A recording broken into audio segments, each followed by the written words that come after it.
control over your car in ways that nobody else on the road will have. You will be able to set conditions. If then, then do this, if this, do that. That is basically the concept that you'll be able to use this app for. So evidently Tesla is going to be releasing a new automations app soon. And from what I'm hearing, it's actually going to be pretty fascinating. It's going to function a lot like Android Tasker, where you give it certain conditions based on time, things like that, and it makes decisions. So in my line of work, what I do is plain English programming for equipment and like chillers, boilers, things like that. And we use a lot of if then else statements in that software code. And from what I'm hearing, this new app upgrade or setup is going to function a lot like that, in a way that you would be able to give it some sort of task to do, and based upon certain conditions, whether those conditions are met or not, then it would be able to respond to that.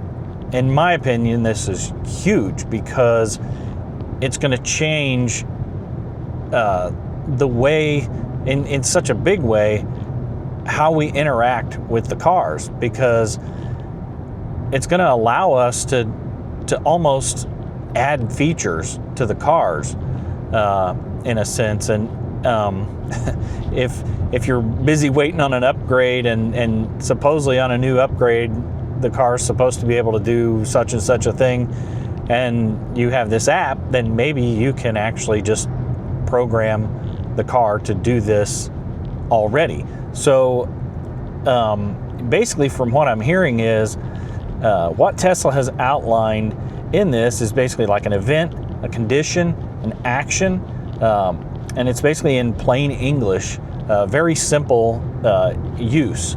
So I do want to preface this by saying that, they're not necessarily saying we're going to be, in a sense, hacking firmware or anything like that. And let me give you an example of what I'm talking about.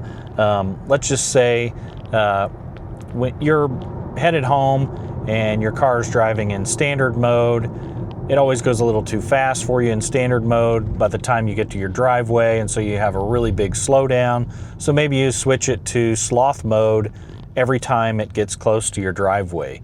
And that's a huge feature because you're basically changing the behavior of the car as it gets to your driveway. It's a lot bigger than it sounds. And let me just give you a few that I listed here myself, and you can probably start thinking up some on your own as well of what you would have it do already, or conditions that you might set. But these are really simple ones that I came up with. Let's say you're arriving at home and you are pulling into your garage, but the car always wants to back into your garage, and you need to go straight into your garage because your charger is on the left-hand side. So you don't want it to back into the garage. So you could put that condition in there, always go straight into the garage instead of backing in. So another condition, if your battery drops below 30% at home, then you could have it set a reminder to you that it would remind you before 9 p.m. or some such thing like that. Or what about if you get home after 10 p.m. and then you say, okay, if I arrive home late after 10, then don't chirp the horn or dim the headlights when I get out of the car. Sounds simple, but you don't want to wake anybody up, so it's just another little condition you can add to it. Very cool.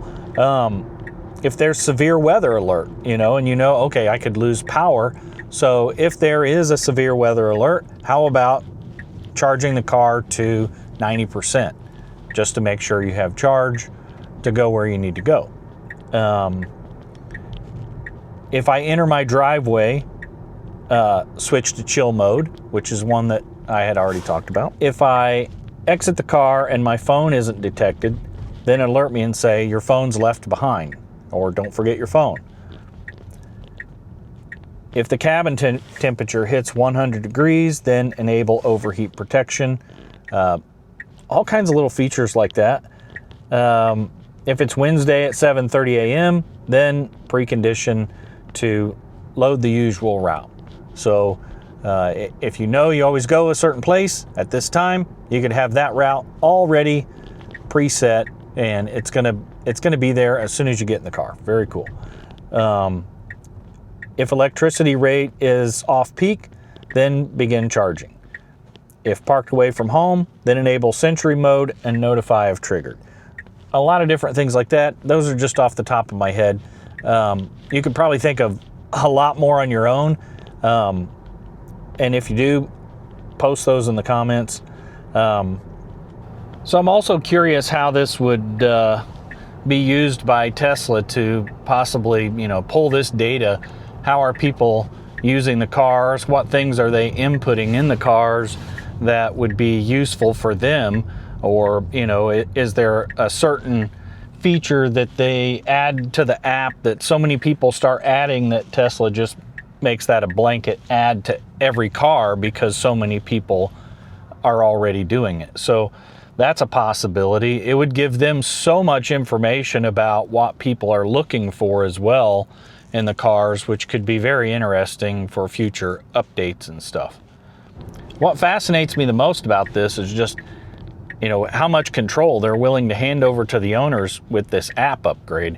And, I think it's much bigger than what people realize, because you're talking about basically allowing each individual person to add little conditions, little changes to their car that just makes them like their car even more. I mean, this is just another level up that Tesla is doing beyond any other car company.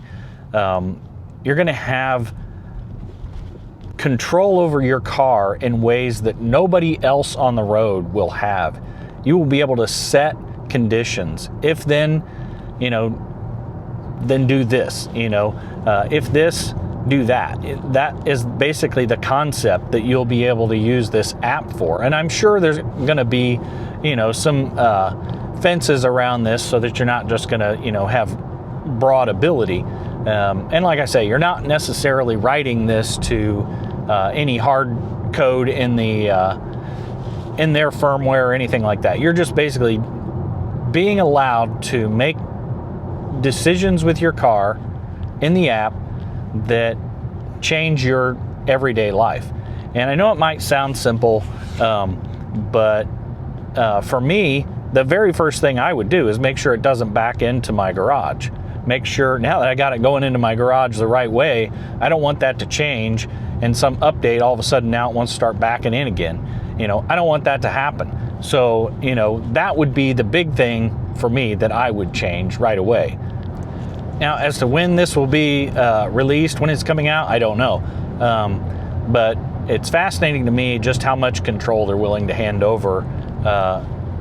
And honestly, it just levels up everything that we know about driving a car and the interaction that we have with this piece of equipment that everybody spends so much time of their life in, and they really don't realize it, but everything you do with your car, just going to the store every single week, going to work, taking trips with your family, all these different things that you do, and now you've got this basically robot car that you can now interact with. It just blows my mind that, they're setting this up this way. And I understand they do have parameters, event, condition, action, that type of thing. That is, stuff that we have to input into it. Okay, that's fine, but that's no different than any other piece of machinery that we use in our daily life anyway. You go to your stove, you put in exactly what you want it to do, and then it cooks your food. But we've never been able to do anything like that with our cars. In my opinion, if this is used well, it's going to quietly become one of the most powerful things about owning a Tesla. And you're just going to have a much higher level of interaction with your car than everybody else out there on the road. It just kind of blows my mind that they're building this. And so, you know, the real question is, you know, what would you put in the app? What's like the first thing that you could think of right off the top of your head that you would put in this that would help change the way things are working for you, especially if you're using full self-driving? And of course it missed my driveway right there. So to wrap this up, put down in the comments, if you would, exactly how you would utilize this. And I'm just curious to see what your thoughts are. I'm really excited to see what this is going to be like. I'm really excited to be able to use this app. I don't know when it's coming out, but I'm ready for it. It sounds like a lot of fun.